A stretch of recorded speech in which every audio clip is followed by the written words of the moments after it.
Welcome to the Nerd Party.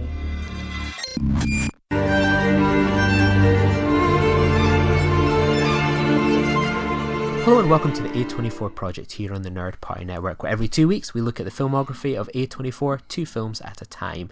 And joining me as ever on that journey through the A24 filmography is Dallas King. How are you? I'm very well this week and looking forward to talking about up-to-the-minute news, unlike last week when we basically missed everything by about 24 hours. Damn you, A24 and your publicity department. Exactly. This is just the jinx of this show. So I suppose there's only one way to kind of officially start off with, and that is, like, as you mentioned, sort of after we had finished recording, I think it was like a couple weeks ago for our last episode, we had chatted about the Midsommar's director's cut. We mused, what could this mean? What kind of release is this going to have, if at all? And then naturally the news broke. So it's continued to sort of evolve over that time about the Midsommar's director's cut. So it is coming out, and by the time this episode drops, it'll be 1 day away from release digitally in the USA. And there was uproar that it looked like it was going to be an Apple TV only exclusive, basically an HD download extra. When you kind of got the Blu-ray, you could get it on Apple TV, or if you kind of purchased it digitally, you would get that as a bonus as well. And then after days of people writing think pieces and what does this mean for a future digital release, people complaining and arguing and pulling hairs, A24 said in typically cryptic fashion that something special was in the works for the director's cut, and it wouldn't just be an Apple TV cut. So there's a lot kind of going on with this director's cut, and all we know for sure is that we will have access to it in a few weeks' time. Well, if we kind of go by record schedule, we'll have access to it tomorrow. So Dallas, what do you make of all this Midsommar's director's cut news? It's a Midsommar's night dream for people who like to do film articles and film blogs on one particular topic, but do it about 4 different times. And yeah, now that I also have an Apple TV, thanks to yourself, I've set it up with an account, so I will be able to download it from America, and I think I probably will. People on this podcast and on Filibuster will know that I am very much an advocate for physical media releases. I like to own the things and actually have them in front of me, because you never know when something might just get deleted off a system and suddenly you don't actually own it anymore. But, I will probably still buy Midsommar when it gets a UK Blu-ray release. Of course, that Blu-ray DVD discussion is a whole another matter. I expect it will probably get a UK Blu-ray release, but I will be downloading it from America just so I can finally get to see it, because as it was mentioned, the UK, it was on at Picture House Central a couple of weeks ago as of when this is released, and I think a few people managed to go and see it, but us being up in the dizzy heights of Scotland, it was making it very difficult for anyone other than the Londonites to be able to go see it. And so I'm wanting to see it, and I'm going to sit at home, watch it, and see. Apparently, from what I've heard from people, it is a case of just adding a little bit to the sort of backstory of the village and the colony that live there. Much more of Christian being a total dick and basically making it, yes, he's completely deserving of what happens to him. But I had said that I would be happy to spend another hour in that world, and it looks like I will be able to, and I'm going to enjoy it. Will I ever get to see it on Blu-ray? It's looking unlikely, but digital will be fine just to have that, and maybe down the line you might get a sing-along Midsommar director's cut or something like that we might be able to enjoy in the cinema if the BBFC rating system ever gets sorted out. I think that I've also pre-ordered it, so it's ready to automatically download in a few days' time when it kind of is released. But my feeling is that this film, as a sort of in a director's cut form, is not going to come to the UK at all. Any sort of Blu-ray or special feature in the UK has, as we kind of touched on in the previous episode, in sort of that breaking news segment, needs to go through the British Board of Film Classification, and that film has still not, well, that director's cut has still not gone through that format, so it cannot go onto the UK DVD, or potentially even be put up, released online as sort of a special features extra. So it might be, as it stands, the American way is the only way to get that film. So it seems quite messy unless Entertainment One want to follow through and actually get it a rating from the BBFC.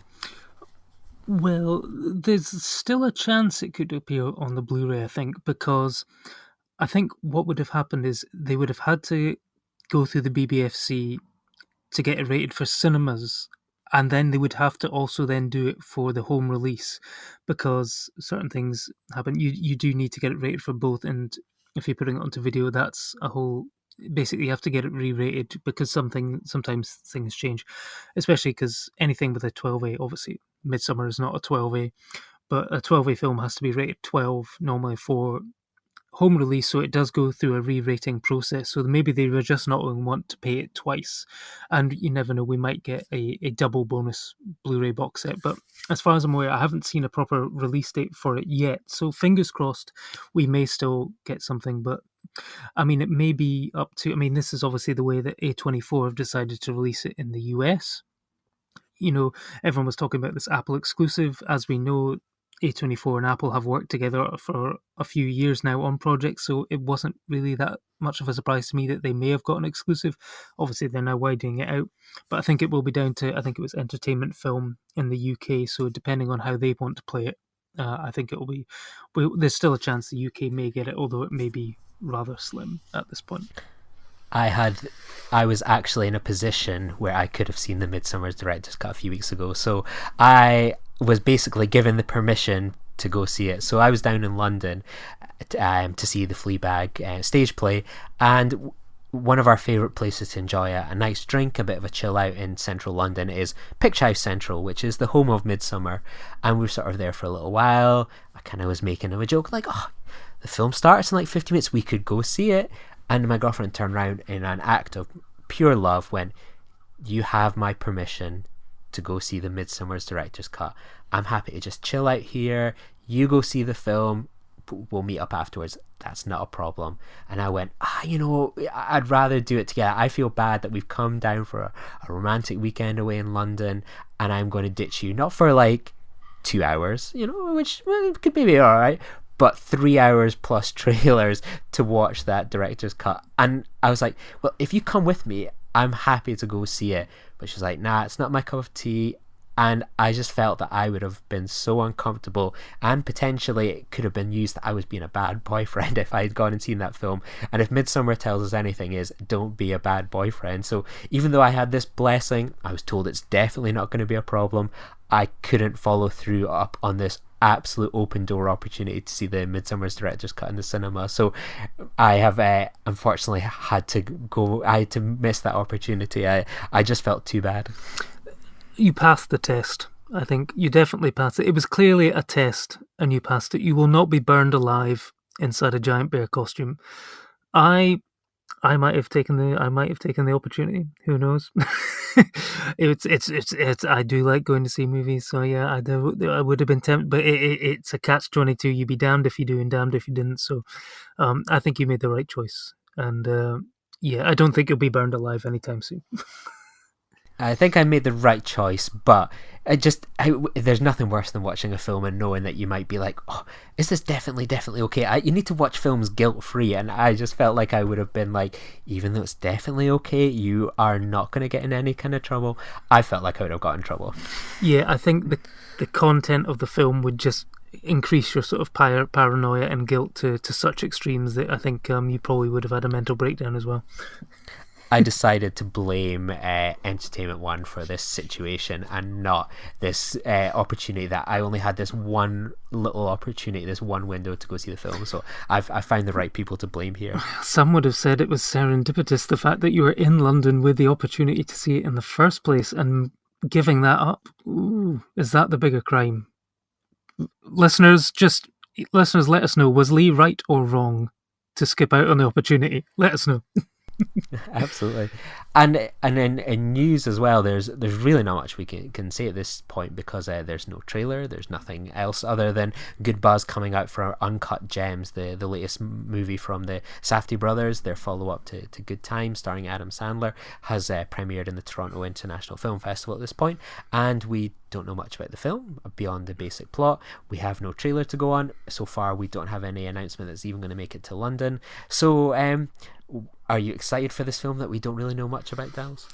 I am excited for it. Yeah, there's Adam Sandler in the right role can be very good, sort of in the dramatic lead, and I think his sort of manic energy. I think this is apparently a film which uses that for excellent sort of dramatic effect. There will be comedic elements, I think, but all I really know is it's about a sort of a jewel, a sort of diamond merchant who is in trouble because he likes to bet a lot and gamble a lot and loses a lot of money. And then, similar to Good Time, it's just about one day that basically goes from bad to worse. And Good Time, as we've discussed on this and other podcasts, is one of our favorite A24 films. It's our favorite Robert Pattinson performance. So if they manage to do that with our Pats, I'm sure that this could be the second coming of Adam Sandler, and it might mean that we no longer have to suffer through his Netflix original films. Although the Meyerowitz stories was actually rather good, but the rest of them, such as Murder Mystery, not so much. But fingers crossed, there's an outside chance it could be the surprise film at the London Film Festival. Half of me currently is wanting that, yet half of me wants Parasite as well. I don't know which one I would prefer. I guess it will depend on which one's further away in the release schedule for the UK. Yeah, I'm torn between. I'm hoping it's gonna be Uncut Gems, but not expecting it to.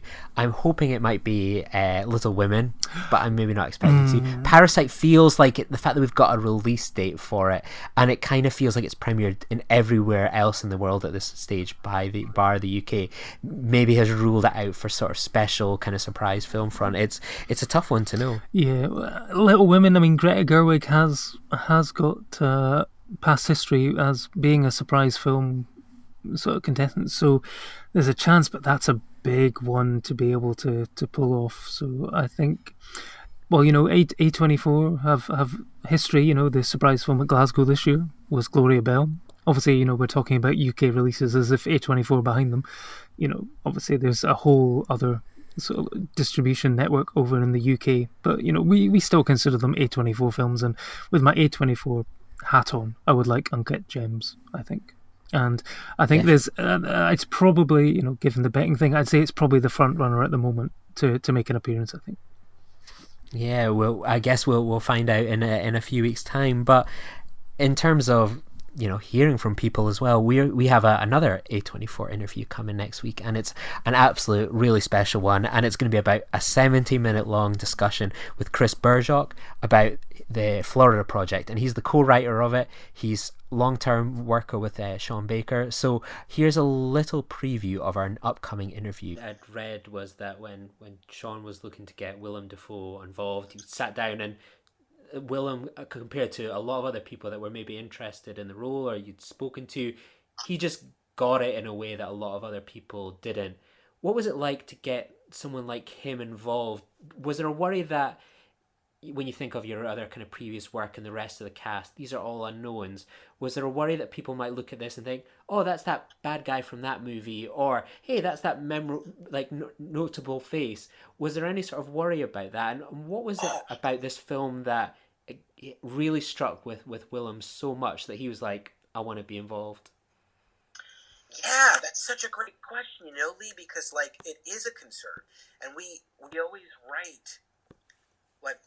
So for me, I was writing the script with the part of Haley with Britney Spears in mind, but we were never going to really. The thought was we would never actually approach Britney to play it. It was just sort of a framework for my mind to sort of picture. I really need to picture people when I'm writing a script, even if they're not going to play the role, if that makes sense. And plus we thought Britney would be fun because of her Mouseketeer roots, so it'd be kind of meta. But the reason why I bring Britney up is because, Sean is the one that's always saying, yeah, but we can't, it wouldn't really work for what I'm trying to do with this film to have international, music star slash millionaire Britney Spears playing this homeless woman. He wanted a fresh face. He really wanted a first timer to play Haley. It makes real good sense. And so there's always that concern. And I think Sean had it for Willem. But we're both fans, for a long time with him. And he liked Tangerine. And so Sean's agency set up a meeting. We were in Florida already in pre-production on this movie in the spring of 2016, and we got word that Willem would be willing to meet Sean. And Sean went up to New York just for the weekend, just to meet him, to sort of mention this to him and sort of, gauge his interest.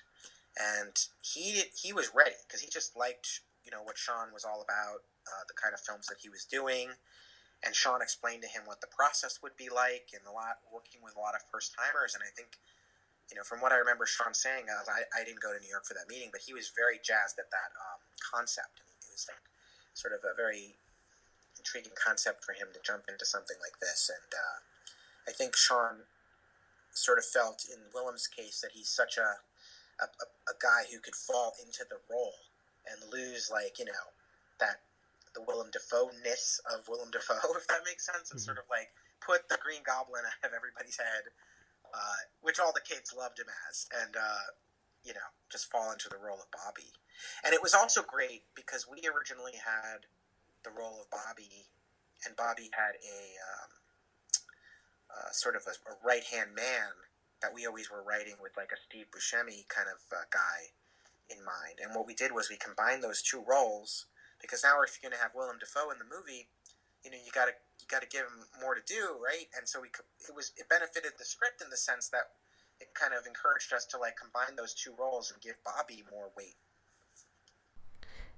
So there we go. There's a little preview as well. So there's a lot of Florida Project chat to look forward to there. And he was absolutely one of the most nicest guests that we could have on. So that's something to look forward to in a couple of weeks' time. Absolutely. I can say that I've listened to the entire interview and it's fantastic. And especially I love the anecdote towards the end about when the penny drops about the A24 Project name as well. It's just fantastic. Yeah, absolutely. It's one of these things you take it for granted sometimes. And we'll, after that, in a couple more weeks' time, we've got an interview with an Academy Award winner, Guy in the TV, about Skin. So that's something to look forward to. And I think we might probably touch on that later in this episode, which is pretty awesome. But we've also just recorded an interview literally just before this one dropped. So this one won't be coming out till late October. But we have an interview with Catherine Olivier about her performance as Kennedy, the bully from 8th grade. So we had a wee chat about making of 8th grade. She originally auditioned as well for the role of Kayla as well. Some really fun stories about the making of 8th grade as well. So that's our second ever guest that's been involved in the making of 8th grade to look forward to in a few weeks as well. Absolutely, but sooner or later we'll have the entire cast and crew. Yeah, that's for sure. We'll slowly make our way through it. So in this episode, we're going to look at The Lovers and The Exception. So first up, we have The Lovers. Debra Winger and Tracy Letts play a long-married, dispassionate couple who are both in the midst of serious affairs. But on the brink of calling it quits, a spark between them suddenly reignites, leading to an impulsive romance. So written and directed by Azazel Jacobs, this was A24's second ever produced film after Moonlight. So to the stage, every other film but Moonlight has been distributed. Now they're sort of moving towards making some of their own content. So Dallas, when was the first time you saw The Lovers? First time I saw The Lovers was about 2 weeks ago before recording this podcast. It's a first watch for me, and it was an interesting one because I'd never really heard of it before, and I didn't know much about it and put it on, and I was actually pleasantly surprised by this. It sort of wasn't what I expected, and I sort of really liked the fact that it was a sort of raw, honest, and sort of heartfelt look at a modern day relationship. And basically, the central affair is not actually the two affairs that the married couple are having. The affair feels like the relationship that's happening between them. They become so disconnected that their new relationships seem the norm. They're just sleepwalking through life, and it's this affair between the two of them that sparks off the sort of this film. And I find it really sort of interesting, and also the fact that it was there's a romance between sort of two older actors, was interesting in and an interesting place to watch it from. And I really enjoyed it. What about yourself? Yeah, this one was one that really caught me by surprise. It was sort of on my list of A24 films I've never seen, didn't know anything about, to check out. And I remembered one weekend, I think I had the flat to myself, and I was like, I'm just going to blitz a bunch of movies.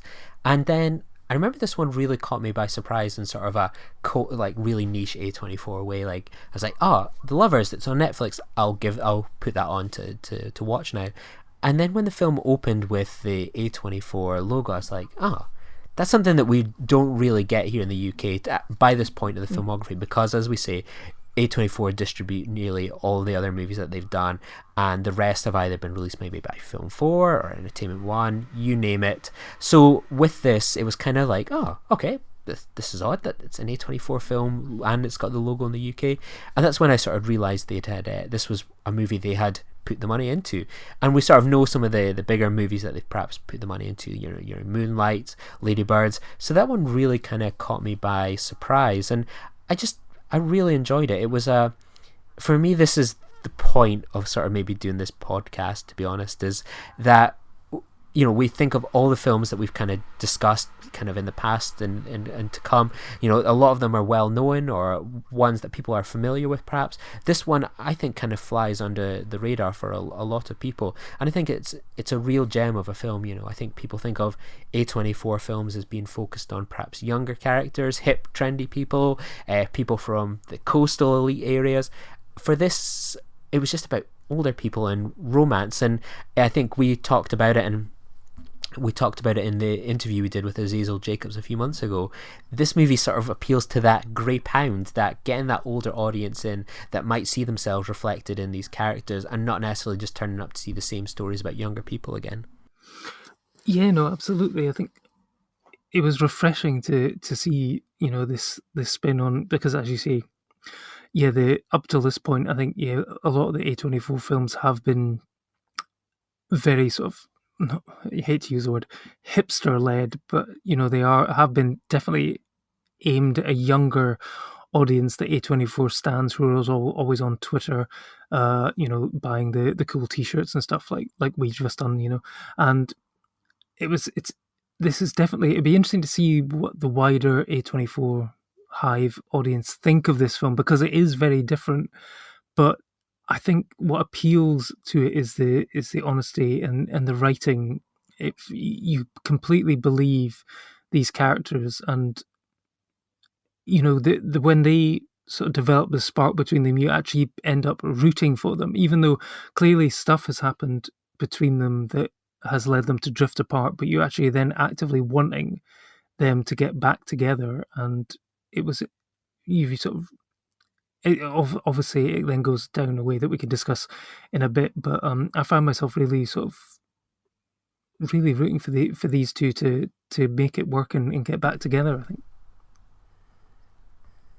Yeah, I think so as well. And I think now would be a sort of a good little opportunity to give you a little kind of small segment about, you can hear our thoughts on the film, but why don't we hear from the writer-director of the film himself, Azazel Jacobs. So here's a little small a small part of our interview. We had almost a 70-minute long discussion with Azazel about his career making this film, his involvement with A24, and it was one of my favourite interviews to carry out. So here's a little bit of an extract from that interview, and we'll put the full link to that interview in the show notes as well if you want to check out. So here's Azazel.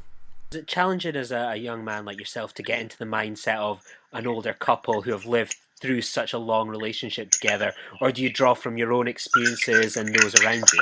It was fun and interesting. My way in was definitely the boy, the super sensitive boy, their son, who's played by Tyler Ross. Like, I think that was I remember very much that first feeling of feeling like, oh, you're being lied to by adults, and just what kind of bullshit world this was, and you just wanted to tear it all down. And even though my parents were very honest and very, and very truthful, that there is that moment as a young person where you realize how much bullshit you're being surrounded by and how infuriating that is. And so I think my way in was through Joel, that character. Through the writing of it, I definitely think, going through experiences and relationships, I also understand how relationships are complicated and simple, and how it's kind of, I do have a different view on it in terms of judging relationships. And now I think that was the other thing that was going on, is I was watching a few close friends and close relationships break up, and it was very hard for me to go like, okay, so that love didn't exist, it did exist, it's no longer exists. It's just confusing. And so the writing of it came from a place of really kind of watching these characters go than judging them so much, and just seeing what they do and trying to be honest to their path. At what stage does someone like A24 get involved? Because at this stage of their filmography, they were known for distributing films, not producing films. How did they come to produce your film? You're one of the earliest ones that they produced. How did that come around? A24 was getting a thing, and they were just going to start financing small films at that point. And so I think we just had heard about Moonlight. Moonlight hadn't shot yet when we started a conversation with them, and that was the first film up, and we were the second. And what happened is we sent out the script to a few different people, a few different companies, and the script resonated. And suddenly there's quite a bit of interest. A24 responded very, very fast, very, very positively. They liked my work, and they really appreciated the script, and it just it wound up becoming between another company and them, and the other company offered a lot, many times. They started out many times the budget that A24 did, but A24 offered an amazing amount of control with this project that the other company didn't. So it was a really easy choice for me. They took 1 minute when I asked for certain things in terms of having final cut, and they said, absolutely, that's yours. That meant so much to me, and that's how that began. And I gotta say that even my first conversation with Tracy Letts, when we're talking about him being in the part, in the role, I know that A24 just have by that point. So I didn't bring on any actors, even though Debra had loved Terry and emailing kind of throughout the years, but I really hadn't brought any actors on when I gave it out to A24 and got them on board. But I do remember that he really responded to the script, and he also was like, it's funny, my wife and I, every time we'd watch a film and that we'd love it, we started realizing that it was the same logo in front of it. And so I know that was the first time that I also got an indication of A24 being a real help besides financing the film. Just they had already kind of created something, a name for themselves that they've only gone stronger in since. So there you go. So if you want to hear more of that, you can find the link in the show notes for a lot more discussion. So with this, you were touching on the story goes down a certain way, and I'm hesitant to kind of go into too much spoiler territory, because I'm not too sure how many people have actually kind of seen this film, and I'm hesitant to spoil anything or even give away perhaps some of the ending and discussion points in fear of people kind of having that taken away from them for our listeners. Yeah, no, I can completely understand that. We did this sort of on the last episode. We were both huge fans of The Black Coat's Daughter, aka February, if you're currently on UK Netflix and want to watch it.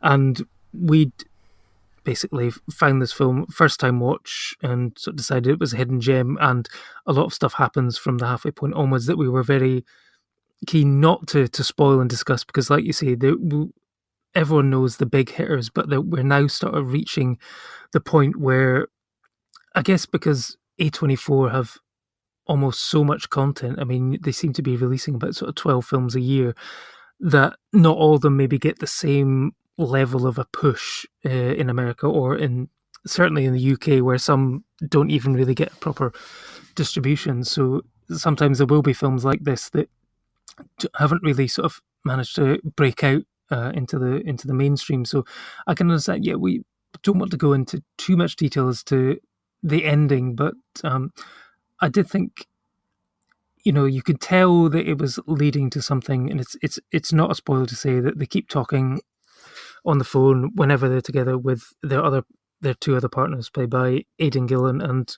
I just think it's fantastic to see Melora Walters again on the big screen.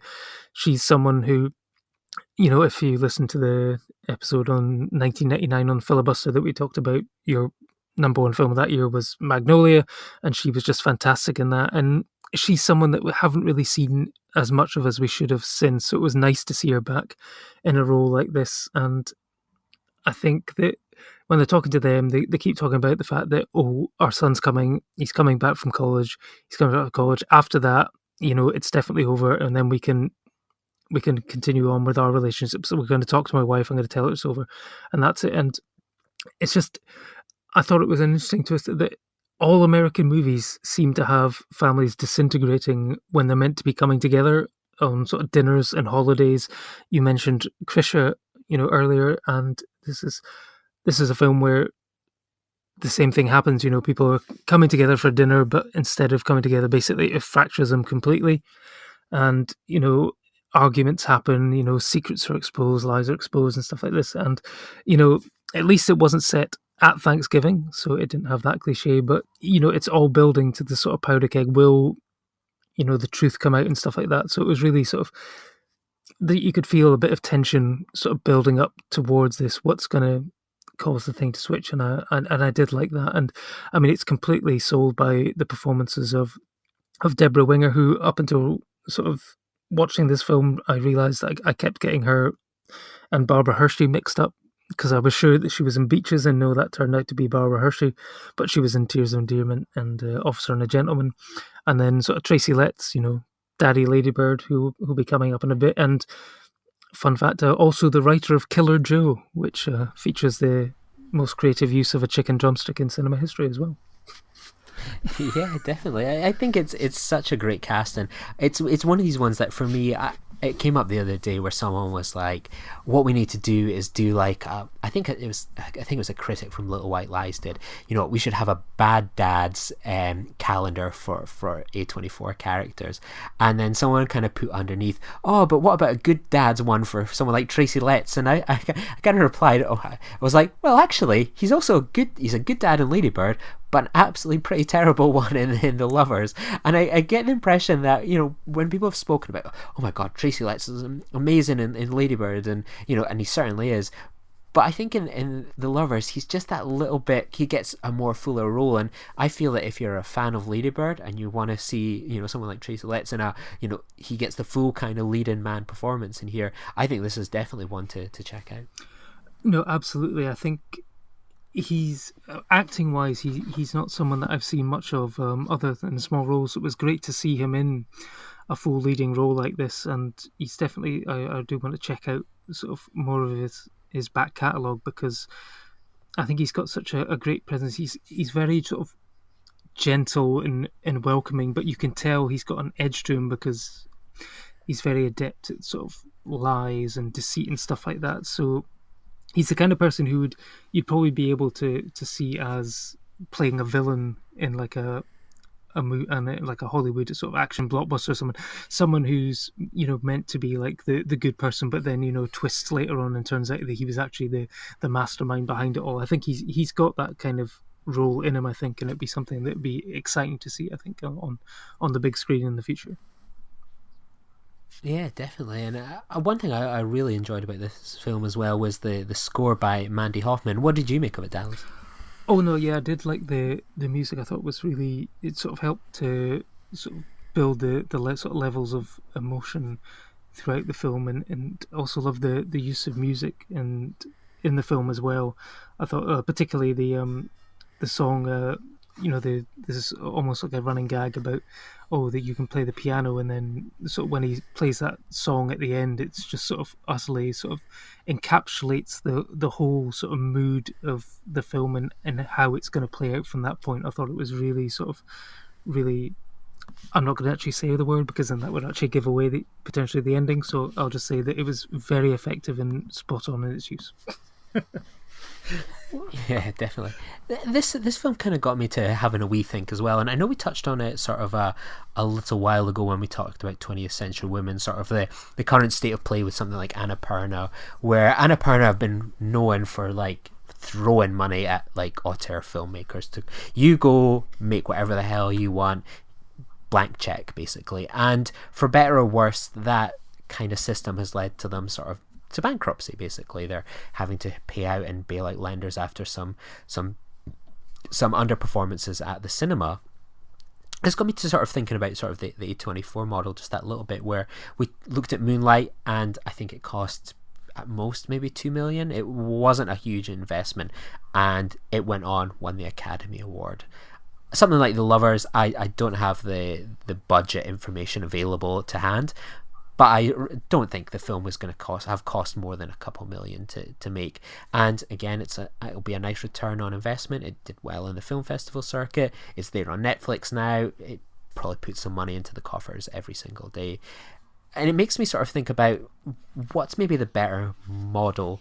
Is that sort of the Annapurna one where it's like, here's 30 million, here's to go make a Sister's Brother or a Phantom Thread, etc. like that? Or is it sort of that something that's maybe helped guide A24 where it's that small investment and, certain films have got more money, something like Midsommar, for example, but is that sort of model that A24 has kind of adopted the one that's helped keep it sort of above ground in sort of a competitive industry where films like The Lovers and a lot of the films A24 have released or distributed are competing against big buck movies as well? What's your take on it, Dallas? It's an interesting one because, like you say, with the Annapurna situation, looking at my top 10, I've got about 3 Annapurna films on there. So in terms of quality, they always seem to hit it out of the park. But for some reason or another, when it comes to hitting the box office, they just don't seem to be able to translate that quality into cash. And whether that's the marketing potentially comes down to, it's always a very tricky one, depending also time of release and stuff like that. If you're heading into blockbuster season, things could get swallowed up. Midsommar for A24 was clearly programmed as a sort of alternative to Spider-Man when it was released in the US and in the UK. But A24, that they're an interesting and almost sort of unique case because they do only distribute within the US. Obviously, any then other rights are then sold on to other companies in other territories such as Europe, Asia, India, etc. So, but they, has to be said that they do seem to be knowing what they're doing in terms of making a small return, on their investments. Moonlight obviously hugely helped by the fact that it got all the Oscar buzz and then Oscar winning. So that probably set them up for being able to take a few riskier chances. So it'd be interesting to see exactly what else they look to produce in the future. But in terms of distribution, I think they've managed to get it right, and that basically almost out of nowhere they seem to have built a brand where, as you say, these films are mostly distribution deals, but when we come to think of these films, we think of them as an A24 film. So they've managed to create a whole brand about it. And if anything, perhaps they almost make more money from their merchandise than their films, as anyone just looks at the price of a t-shirt and the fact, technically they could make more if they didn't make it as limited edition and it sells out within, 5 minutes of it going online. They could make an absolute fortune, but I think they'll be able to test the popularity of their films, certainly from the new mugs that they've just released, because they'll get a good idea of which ones the people are going for. Will anyone go for a glimpse into the curious mind of Charlie Swan III? I'm not entirely sure. We'll probably go for a Moonlight mug. Yes, I think they will.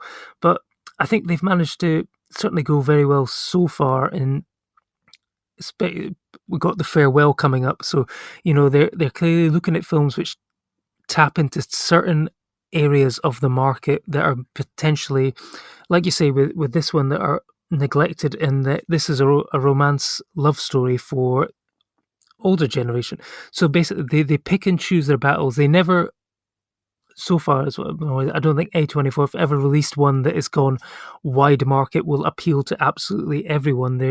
They know when to pick and choose their battles, and I think certainly from the evidence so far, they're going to continue doing very well for a very long time, I think. And I think they'll be able to. I think they're going to move into that market eventually that Fox Searchlight potentially had, and because it looks like Disney, certainly from the leaked notes on how people were feeling about Jojo Rabbit, I think they're going to basically slip into that role, steal a lot of talent, and basically become the home for sort of independent, smaller Oscar bait going forward. Leave Disney to the blockbusters and stuff like that, and A24 will clean up with the Oscars, I think. Yeah, I can't wait to visit A24 World, where God knows what the gift shops will be like in that place, and the theme park rides. It would be that. I suppose that's an interesting thing to think about. That could be an awesome episode to discuss in the future. The Under the Skin ride, where you all get into a little white transit van and you're going around into sort of black sludge and stuff like that. And then a Midsommar sort of interactive ride where you get given yes, that's it, a Midsommar style medieval times-esque dinner. Could you imagine that? I wouldn't eat the pie, but anything else is probably fair game. Yeah, most definitely. So I think this is one that it's safe to say this is a really positive reaction we've had to this film. Yeah, no, this was a real sort of a genuine delight to find, and it's a very low key film. It's a really sort of powerful drama fueled by fantastic performances all around. If I had any small criticisms, it was maybe that there was maybe not enough time spent with sort of Aidan Gillen's character and Melora Waters. I think those relationships could have been built up slightly more to give you more of a sort of push and pull between which way you wanted the lovers of the title to go. But other than that, I thought it was an excellent film, and it's definitely one that I think people would need to check out if they're wanting to find out more about A24's back catalogue. What about yourself? Yeah, I'm really positive about this one, and I enjoyed the film going in.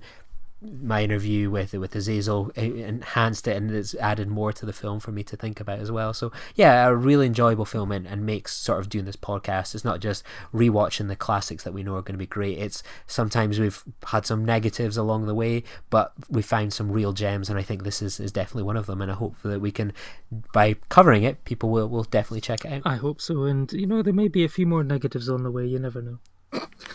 Yes, which segues perfectly into our next movie. So, the Nazis make their third appearance in the A24 filmography, with The Exception.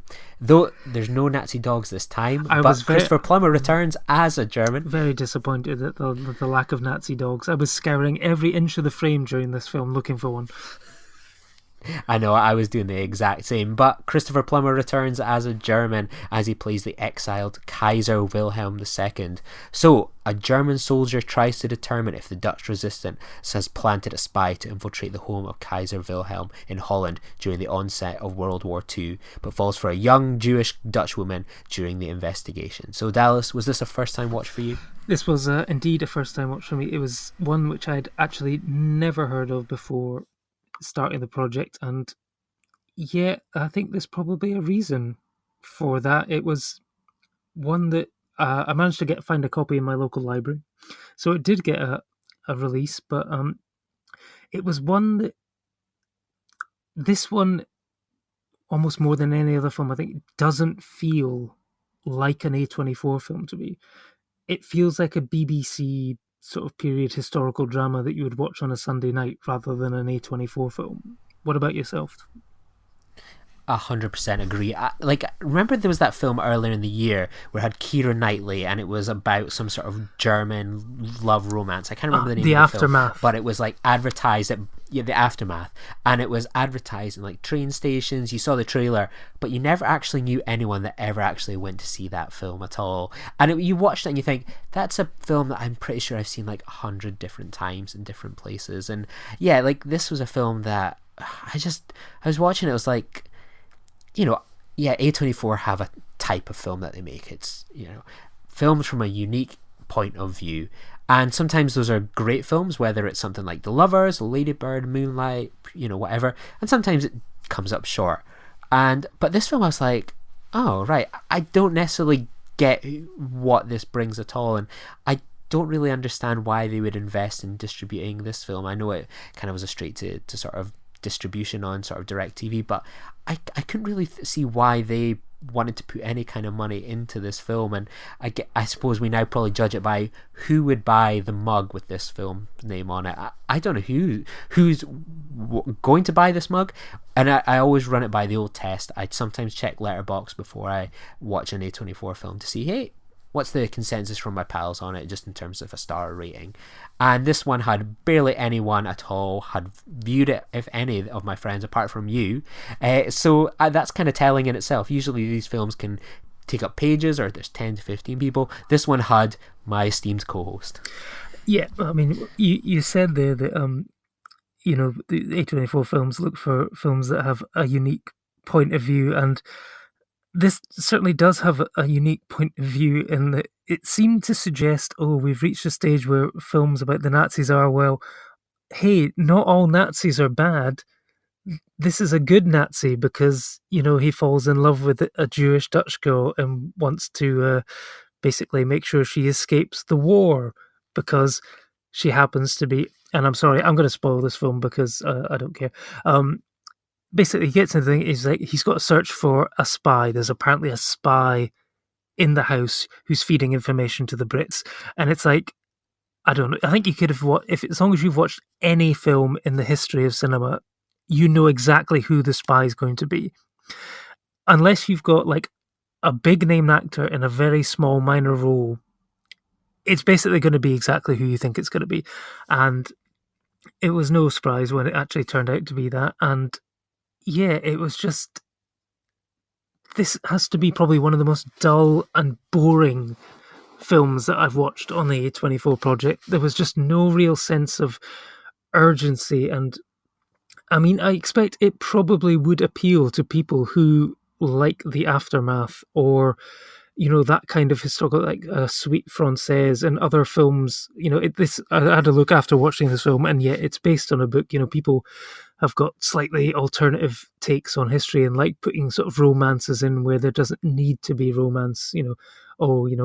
Everyone's done historical, documentary films about and books on World War II. Let's write a nice little romance between a Dutch spy and a Nazi officer. And it's just like, I think what didn't help as well is the casting in this film. Jai Courtney, I'm sorry, but he's just an actor who I just cannot get behind when he's on screen. This is someone who's been in, Terminator Genesis, the Divergent franchise, Good Day to Die Hard, another franchise which he seemed to ruin, Suicide Squad, Alita Battle Angel.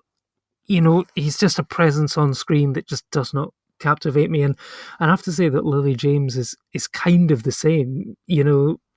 Some people would argue that a certain website from the early 2000s would say there's probably two good reasons to watch this film, but other than that, then I'm struggling, to be honest. Yeah, I one of the Letterboxd reviews that made me chuckle when I saw it was like, Lily James got naked for this, and it's like, it's genuinely a pretty poor movie. But if I was being positive, I think the film does take a bit of a twist towards the end for maybe a 10-15 minute spell, with the appearance of Eddie Marsan as Heinrich Himmler. So Himmler, for those who weren't kind of bamboozled with German and Nazi history in high school, like we are always in Britain and America, Himmler was one of the most powerful men in Nazi Germany and the main architect of the Holocaust. So he swings by for dinner in the sort of the last quarter of the film, and basically setting up Wilhelm to come back to Germany, but with the intent of finding out who is still loyal to the royal family in Germany and execute them.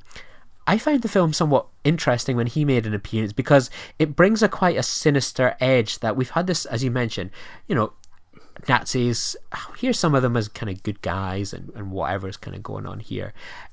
Then we have this real piece of shit come along, and I find people's interaction to that, how Wilhelm meets sort of Heinrich Helmer, and sort of how far he's willing to sort of indulge his policies to reclaim his throne. I found that somewhat interesting, and I wish that had been the movie as opposed to this sort of predictable love romance. Oh yeah, no, I mean the movie just, there's a different movie happening when Eddie Marzahn comes on as Himmler. He's an actor who I really rate very highly. He can do sort of sad sack sort of comedy in sort of films like The World's End, and then he can be a real piece of shit, like you say, in Tyrannosaur, Peter Mullen's film. He is just one of the most despicably cruel, evil people ever in that film. And he can just flip between the two very, very easily. But yeah, there's a different film sort of taking place when he comes on. He sort of brings the energy up almost, and he sort of brings a bit more out of Christopher Plummer in those scenes as well, who is a great actor, but when he's got great material to work with. And it's just interesting that in terms of A24 films, he always seems to play ones where there's sort of Nazis involved. He seems to be typecast almost at this point. Yeah, I think so, and hopefully we get him back in again, because he's a fantastic actor, and I really did enjoy his performance in Remember. Here it's sort of like a bit kind of paint by numbers, but as I say, I think that whole sort of dinner party scene kind of raises the film and makes it about something. Germans sort of I always think of was Captain America, the first Avenger. I think it's the first time we've quoted Marvel in the A24 project, where it's like the first people that were conquered by the Germans were the German people. And I totally agree, not all Nazis were despicable or horrible people. Some of them were people that got caught up into things or forced into things, and I think making it all a black and white thing probably does it a little bit of a disservice. But I think that is an interesting debate, because it plays out over that dinner table scene. How far are people willing to go to accept the Nazis if they get some benefits out of it? Who's disgusted by it but is in a world of intimidation and fear? I think there's something really interesting going on there. It's just a shame about the rest of the 90 minutes. Yeah, no, exactly. Yeah, it's the fact that you had the chance to say something and explore sort of the banality of evil and when good men do nothing sort of thing by sitting aside, but it's just being wrapped up in this sort of awful sort of cheesy sort of romance around it, and then played by two people with very little chemistry.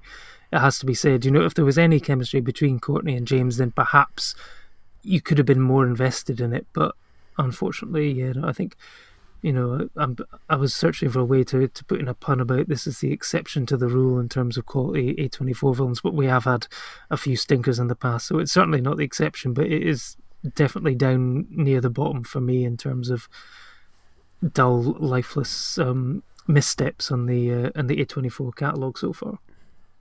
Absolutely, but I suppose we've had a nice mixed bag for this episode, which is really pleasing in a way, because I think we've watched two films for relatively new, or we've come to them for the first time, and one where we're really passionate about, check it out, and another that is like, yeah, maybe skip that one. But based on how difficult this one was to find, you can even rent it from Amazon. I had no choice but spend $1.99 on it for a digital copy that will be forever stored in my Amazon video thing. I can never get rid of it. It's not like a DVD where I can go, hey, I've watched that, I can give it away. I will literally have the exception in my Amazon cloud for the rest of all the time. Well, and I'm sure you'll be returning to it every year just to remind yourself how great it is. But it's kind of the reason why we're doing the podcast and this project is to shine a light on everyone knows the big names, but shine a light on the other ones. And you will find films which are not very good, but then like you say, we will occasionally unearth a hidden gem like The Blackcoat's Daughter or The Lovers. And if this podcast gets a few people watching those films, and hey, everyone is allowed a different opinion. Some people may enjoy the exception. There is maybe some things that people might like about it. So yeah, I mean, if you do watch it and think we're wrong, let us know. Tell us what you enjoyed about the exception. Absolutely, and if you are picking up the exception mug, do let us know. So we'll be back in 2 weeks' time we'll be looking at It Comes at Night and a Ghost Story, and we'll have an interview next week with Chris Bergoch to kill your time. So thanks everyone for listening. I was sort of thinking about it this week, like there was I think they were advertising a new podcast where it's like stars of The Office will watch every single episode, like 200 odd episodes of The Office, and review it, and it gets a lot of attention. And I'm sitting there thinking, like, I'm amazed that we have people that listen to the show, leave us lovely reviews, recommend us on Reddit, these sorts of things. So I'm really thankful to everyone that's left a review, given your time, subscribed, checked out the show. I know there's literally a podcast for everything that it demands your time and interest, so thankfully people keep listening to this show, and hopefully we'll continue to try and do a good job and keep trying to bring you interviews and film discussion. So thanks to everyone for listening. I really do appreciate it, and I'm sure you're the same. Yeah, no, absolutely. It's always nice to read reviews on iTunes and to see that people are downloading and listening to the podcast and giving us feedback. And we will both be at the London Film Festival checking out The Lighthouse and The Last Batman in San Francisco. So if you are at those screenings and you want to hit us up, give and chat to us during the festival, you may even get a sticker. I'm going to take some stickers along to London Film Festival. If anyone mentions us, then I'll try and get you a sticker. Absolutely. So we'll join you both together again in 2 weeks' time with another bunch of film discussions. So thanks to everyone for listening. Bye.